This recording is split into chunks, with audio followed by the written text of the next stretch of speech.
SMK Cabang 4 ingin mengambil kesempatan untuk mengucapkan Selamat Hari Raya Aidilfitri, maaf zahir dan batin kepada semua guru yang tidak cuma berbakti, kaki tangan pelaksana yang sentiasa dedikasi, serta para murid yang menjaga harapan sekolah kita.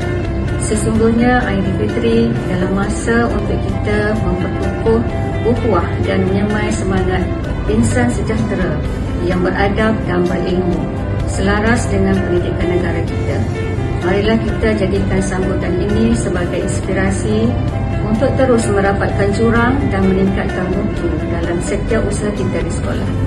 Bagi yang akan pulang ke kampung halaman, berhati-hatilah di jalan raya. Semoga Syawal ini membawa keberkatan, kegembiraan dan semangat baru untuk kita kembali berbakti demi kecemerlangan anak bangsa.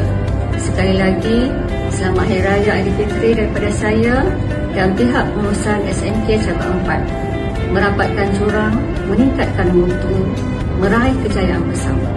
Sekolah sejahtera, prestasi terbela. Sekian, terima kasih.